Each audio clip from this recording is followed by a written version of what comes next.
Negotiation is an art. It's a science. It's a degree in psychology.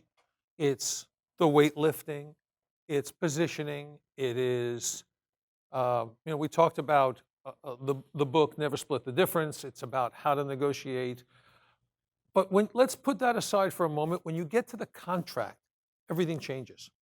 Because now you're pretty much getting down to the nuts and bolts. You've worked out most of the things you want. But there are still differences. Right? There's always a negotiation back and forth on a contract. You're jockeying for price and product and what you want and equity. But when you get to the contract now, this is where the rubber hits the road. So their side wants to write a contract that's good for them. You want to write a contract that's good for you. So I personally have written my own contracts my entire career.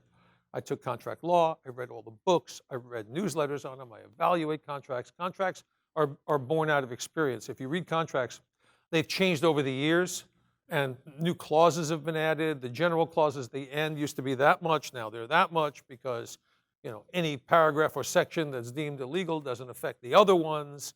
And on the sixth Wednesday of April, this is still valid, and this survives its this and jurisdiction, exclusive jurisdiction, non-contestable exclusive jurisdiction, payment to move the jurisdiction to this area when you disregarded this. All of these things have come in, and they're all born out of experience, out of going to court. That being said, this is a back and forth positioning. So, Gabriel, I'm going to use you again. You and I are negotiating a contract, and I want certain things, and you want certain things, and I know what you want, and you know what I want. And we're already sort of locking horns on a few things, right? So here's what I do. I write a contract, and I say, Gabriel, I'm going to have my attorneys write the contract. And you don't know that I'm writing it.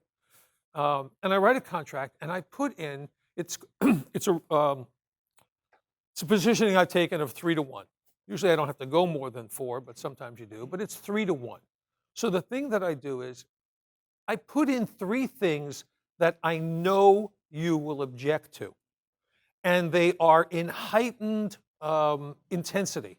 The first one is something you'll object to. The second thing is something you'll object to even more. And the third thing is something you're really going to object to. The fourth thing is the thing you don't want to give up no matter what happens, and you considered it a deal breaker. But it's the thing that I want. So we go through the contract. When we get to paragraph 1, and you say to me, David, I've got a problem with this. I said, oh, really? What is it? He said, well, I'm really not comfortable with this clause that you have in here, and I really need to have it taken out. I said, okay, can you tell me why? And you tell me why. And I say, you know what? I see your point on that. Yeah, you got it. I'll take it out. What's just happened? Hey, we're buddies. We go to the second one. You say, David, I have a problem with this. And I pause and I say, okay, what's the problem?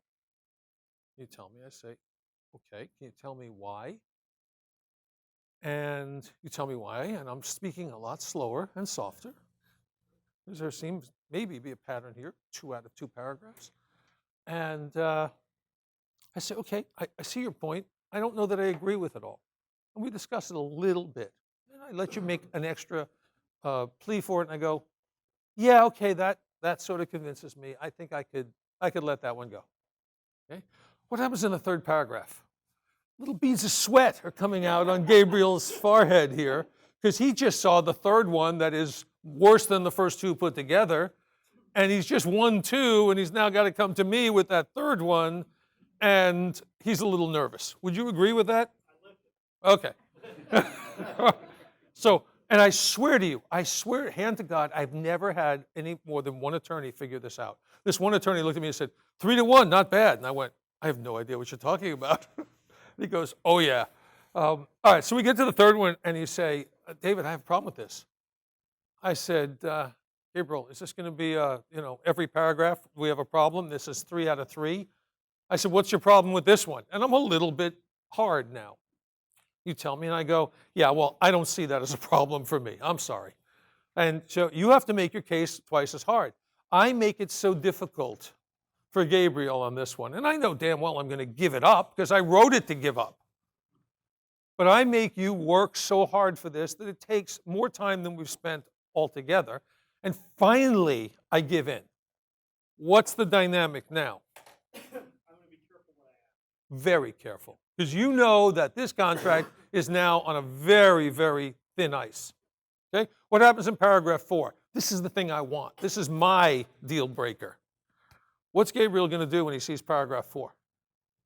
I'm not going to go on paragraph 5. And if you do, so let's look at both scenarios. 9 times out of 10, you're going to let it go. Because you know if you say a word, the contract is over, so you're now going to have to live with it. Or you're a hard case and you're not going to give in. What happens? What do you say to me? I have a problem with this, and I go, you know what? Stop. I think we're done. I said, this is not a contract. This is not a negotiation. 4 out of 4 paragraphs, you have a problem. I said, I don't even want to know what the problem is. We're done. Now, how does Gabriel feel? Who's responsible for crushing this contract? There you go. Who do you have to report to? The higher-ups. And I'm done. And I don't discuss it with him. That's the takeaway part. You've got to be willing to walk away. I can tell you that in all my years of doing this, do you know how many contracts I've ever lost because of that? Not a one. Now, that doesn't mean that takeaways don't backfire. I have done takeaways in negotiations and meetings where I get up and walk out, and they let me walk out, and they don't call me back, and that's it. I don't mean literally. I mean, game over. You have to take. That's a risk you take. But it better be a calculated one. It better be one you have really, really researched to have sat in their chair, in their shoes, and see the world through their eyes before you do a takeaway. Keep one other thing in mind in negotiation, and we're not going to go into this because this is hours of exploration in psychology. There are 3 prices. The price someone wants to pay, the price someone will pay, and the price they ultimately pay when they find out they're going to lose it. The easiest example of that is buying a home. You get there and it's a $300,000 home. You say, I just want to pay $280,000. You make it think of $280,000, and you find out, oh, there are 3 full price offers. Oh, okay, I'll pay $305,000. That's what I'm willing to pay. I was going to go to that anyway. Oh, somebody bid $320,000. What? My wife's already moved in her head. She's already, picking out curtains, and okay, I'll pay $335,000. Go $330,000. Go ahead. So there's a big difference between $280,000 and $330,000 on a $300,000 house, isn't there? So keep that in mind. In all situations, there are 3 prices, unless you do a takeaway and then there's a 4th. But I never go that far. All right, so that's negotiation.